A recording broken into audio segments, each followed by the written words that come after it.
This is the second day that we've woken up to gray skies.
Do you remember our lemon balm that we put the glycerin in to make ourselves a tincture? Well, it has been a month, so I am going to go ahead and open this and I am going to strain it, and I thought maybe you'd like to join me with that.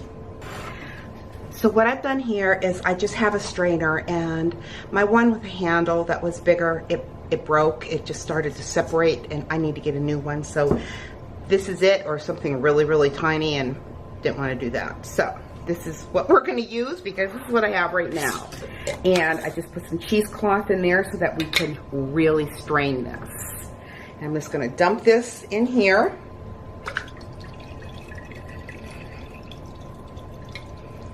And we are going to let that strain.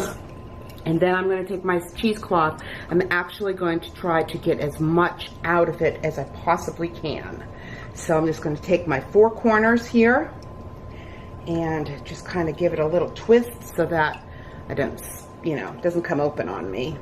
And I'm just going to make sure that we have as much of that liquid out of our lemon balm as we can possibly get.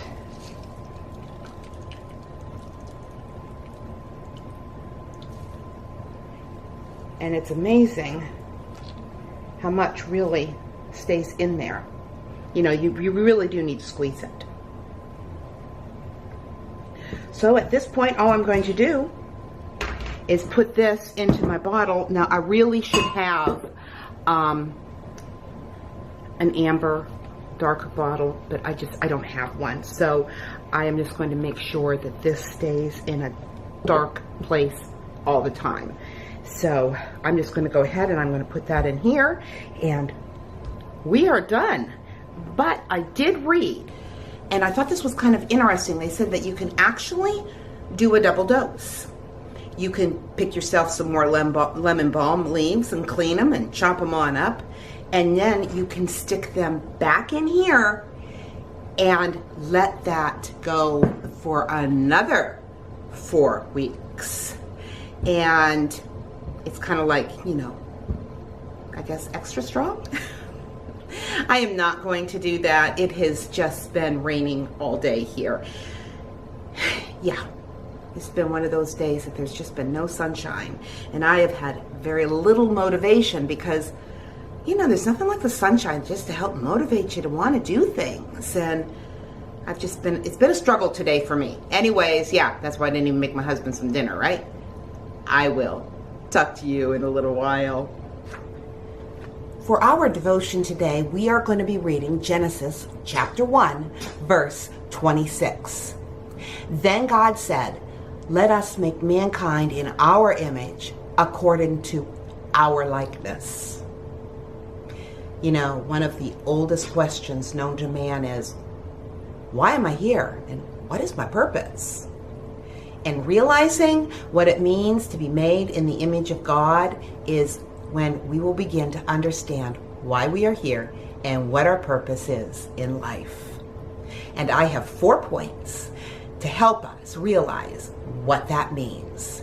The first one is, actually, none of us have the slightest idea of what God looks like.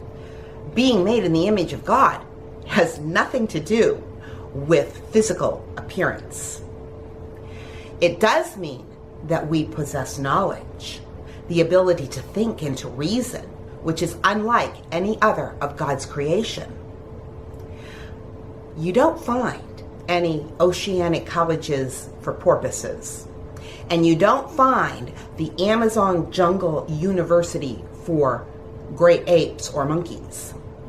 You do not see dogs coming up with ideas for new computer chips. Made in the image of God means we can think and we can reason like God. The second is, it means we have emotions like God. And yes, God has emotions. The Bible is clear that God becomes angry when we do not live in ways that are pleasing to Him. But God also has a great love for man, for you and for me. And He has great joy when we discover His will and we live in the way that is pleasing to Him. God has great joy when we discover His will and the purpose He has created for each one of us. And He also feels great joy when we praise Him and enjoy fellowship with Him and want to get to know Him better and better. Third, man is made in the image of God because we can make decisions. We have the free will to make decisions. We can decide, do I go to this university or do I go to a trade school? Do I buy this house or do I live in an apartment? He even allows us to decide whether to reject Him or love Him. Because we are human and we are uniquely created in the image of God to make decisions that are much like God. Fourth, we have a conscience. We sense what is right and wrong when we feel guilt, when we do things that are immoral or we believe are wrong. Mankind debates on what is right and wrong, on what is ethical and what is not. Animals act by instinct and desire. Only man possesses a morality like God. And you know, Jesus, He shows us what it's like to be in the image of God. When we trust Him and follow His lead, He will guide us to where we need to go in our life. So with that, I want to remind you, life happens. Let's enjoy it. And it's only through Jesus Christ that we can truly understand why we are here and what our purpose in life is. So God bless, and I will talk to you tomorrow.